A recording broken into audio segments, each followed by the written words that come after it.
nadaanan kanina, actually hindi ko sinasadya, nag-pop up na lang, eh.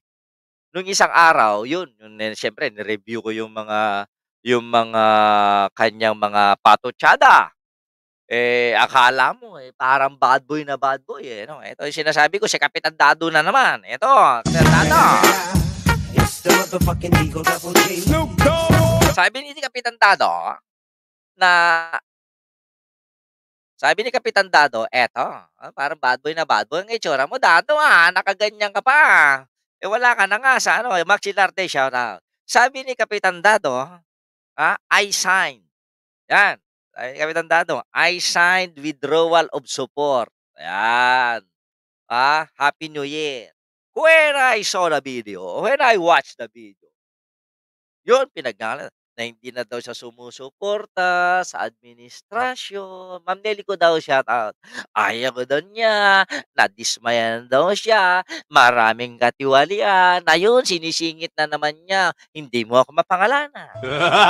Hindi mo kami mapangalanan. Sabi mo matapang ka.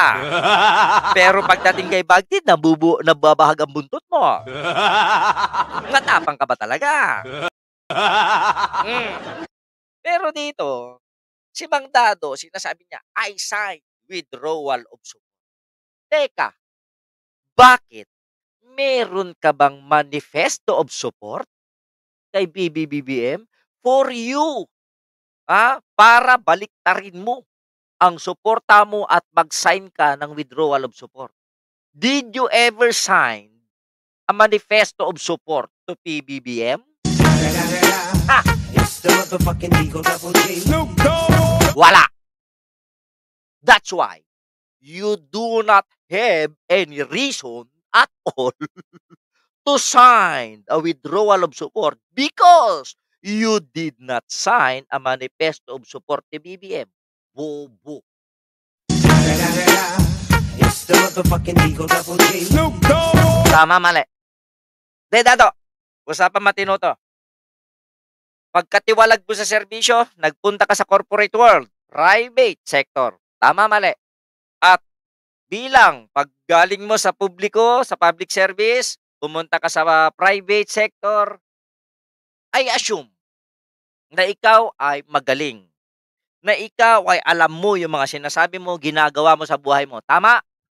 Paano ka magwi-withdraw ng support? Eh wala kang manifesto of support in the first place.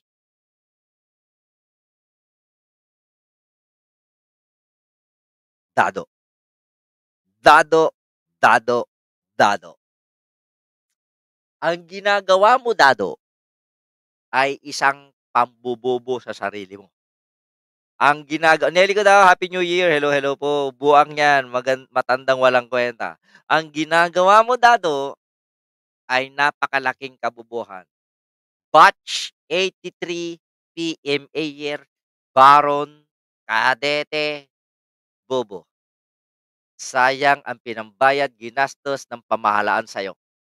Ngayon, yung gumastos, kumakain sa palad mo, pinakain ka sa palad ng gobyerno na yung kinakalaban mo dahil hindi ako maniniwala sa yung diskontento ka dahil hindi magandang ginagawa ng gobyerno. Kasi taliwas yan sa 96% ng mga Pilipinos na naniniwala na maganda ang kahihinatnan ng buhay nila dahil sa magandang pinapalakad ng gobyerno. Hindi rin totoo yung sinasabi mo na walang ginagawa ang gobyerno dahil ayan, nakakapagbayad nga ng utang. Saan galing yang sakit ng dibdib mo sa gobyerno? Dahil yan ang sinabi sa'yo. Dahil yan ang pinaniwalaan. Tulad nung pagpapaniwala mo noong 1986 na mag-iiba at gaganda ang antas ng ating gobyerno pero nagkamali ka. Malaki ang offer, sabi ni Rodel Galvan. Motion Science, shout out. Kung tutuusin, First Captain Clemente Dado Enriquez Jr. of Philippine Army.